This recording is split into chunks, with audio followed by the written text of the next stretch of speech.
Hi, welcome to the Gamesplainer. I'm Jeff the Gamesplainer, and today I'm gamesplaining Grand Austria Hotel. In the game of Grand Austria Hotel, each player is a hotel owner that needs to bring people into their hotel via the cafe at the front of said hotel. This is a 2 to 4 player game by Mayfair Games. It was released 2015, 2016, somewhere in that ballpark. I firmly believe that this is a fantastic game that has not managed to get its due. I think it's been looked over a lot, especially in recent years with so many new games coming out. I think that we're missing some spectacularly good games, and this is one of them. It's definitely Euro and resource management and financial planningness. I can't remember the official lines on those ones. This game is actually a few games within itself. So everyone has a board which has different coloured rooms. You need to prepare those rooms, and the higher up your hotel it is, the higher the level, the more expensive it is to prepare the room, but also the more points there are available to you if you have filled that room at the end of the game. Some of those rooms up in those top couple of levels also give you points for preparing them. And you'll get points if you can fill groups of colours. So there's a little manipulation and puzzle in that game alone. You're preparing those rooms to take guests. You can hold 3 guests maximum in your cafe. Each guest will be requiring a different number of items. So cake, strudel, coffee, wine are the 4 different resources we have in this game. They'll list what they want. You need to bring that to them. Once you give that to them, they have a tablecloth of a different colour which tells you which of those rooms they're going to go into. You can't get them out of your cafe unless there's a room prepared for them. And so fulfilling that is a resource management game. And there's bonuses once you fulfill them. Some of them give you really good points, some of them give no points but really good bonuses. And every card's a little bit different. So that's that. In order to get guys into your hotel, there's a lineup of 5 different guests that could come. The 2 on the first to the right are worth 0 money, so you're not going to pay anything to get those guests to come to your cafe to eventually get to your hotel. But the further along that line, the more expensive they are.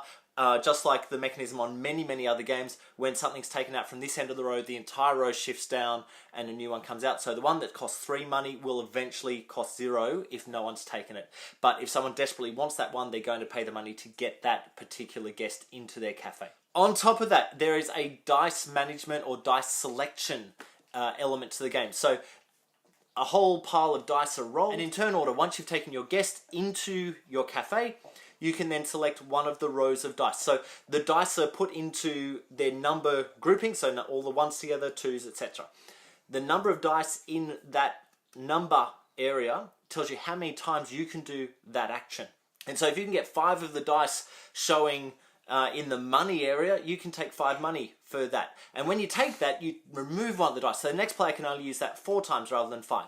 And so there's a really cool decision over when to take the action, which action to take. You can also pay 1 money to make it an extra die, so that adds a little bit more to that action selection. Or there's the number 6 allows you to pay 1 money to use all of the dice that have rolled as a number 6 as if they were any one other number side. And so if there's only 1 on a 1 but you need a whole bunch in the 1 and there's 4 6s, you could pay 1 money and read those 4 6s as if they're 1s. You're also allowed to pass. If you don't like what is on that board, what is offered to you as your available actions, you can pass.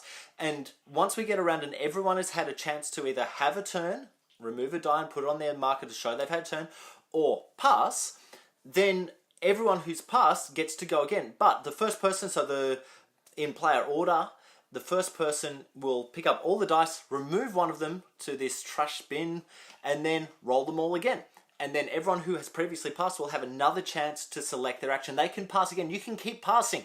Every time you've passed and the dice get re-rolled, one of them gets removed. So there's less dice to be rolled, but there's, you might have a chance at rolling the thing you actually want to do. Now, on top of all of that, there's this thing of the Emperor. It's a peripheral element to the game, but it's kind of important at the same time because there's only 7 rounds to the entire game.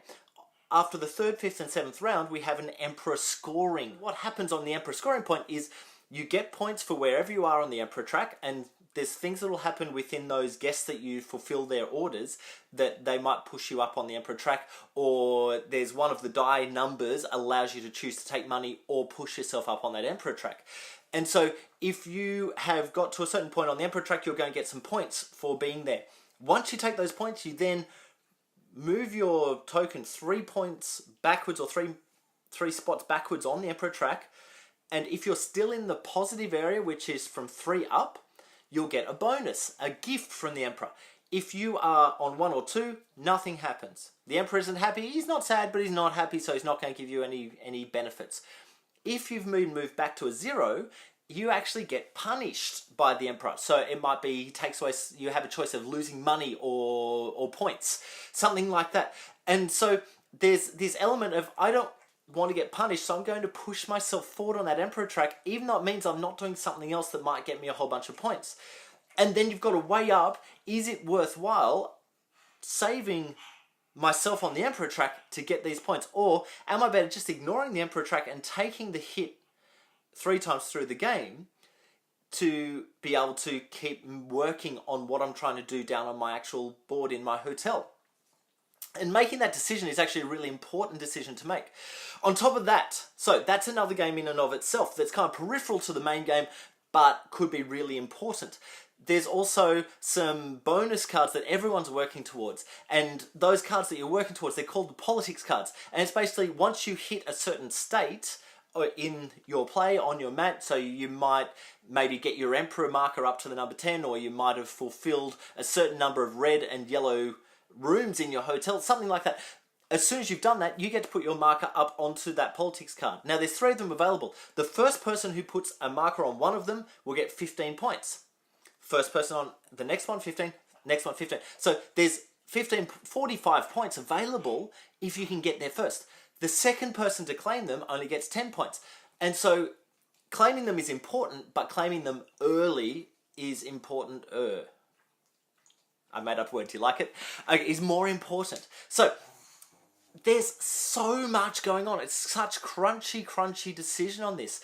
When you first look at it, when you're trying to learn it, it can almost be overwhelming. It's not an overwhelming game once it's playing, but it can almost be overwhelming because you've got so many different elements to think about. And kind of getting your head around all of them, it's very easy to just ignore those politics cards. It's really easy to ignore the Emperor. And then what I've found with new players is they ignore that Emperor track to start with. Of course, they don't quite understand what they're doing there until you get to the end of the third round, where they end up taking a hit for not bearing mind into what's happening there. And that's when they go, oh, I'd better make sure I get that. And so they end up focusing so much on that Emperor track to get their numbers up so they don't get hit with penalties that they're ignoring what's happening down in their hotel. This game is all about getting a balance between those elements. Oh, one other thing. You've also got employees.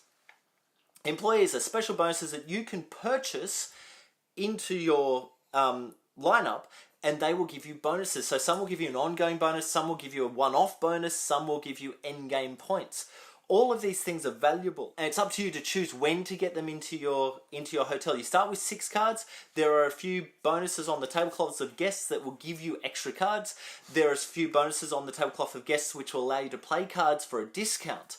They're all really good things to do. One of the actions is you can hire employees, and depending how many dice are there, that's how many cards you can hire, but it's going to cost you money. So having the money to be able to actually do that is really important. That's the game in a nutshell. I think it's a really good game. It's a really well thought through game. It's a really crunchy game, but it's also a little bit kind of got extra peripherals that need your focus. They need to not be peripheral to your game, but they also can't be the main focus of your game. And there's so much balance and decision on that. As I said before, I think this is a totally overlooked game. I think it had a little bit of buzz when it came out, and people have just forgotten it exists. It's a few years old now, what, 3 years or so. And look, I think it should still be a game that people are looking for and getting on top of, because it's a wonderful, wonderful game. So I played this a few weeks back and had a picture on my Instagram, and someone actually said, I love this game, but I think it's been overlooked, and I kind of agree with them. So that's why I've done the video on this one today. So please, go and have a look at it. Get your head around it. See if you if you might enjoy Grand Austria Hotel, and if you do, support it. Go and find a copy, get yourself a game, and enjoy playing it. Look, I hope that my videos help you get Grand Austria Hotel to the table. I hope that they'll give you a much better idea of how the game plays. If you have never heard of it, now you have. If you have any comments or suggestions, please write them below. If you have any games that you wish to be Gamesplained, please shoot me an email at thegamesplainer@gmail.com. Follow me on Instagram and Twitter to see what games I've been playing. Subscribe to my videos to keep up to date with the games that I'm Gamesplaining. And until next time, enjoy gaming.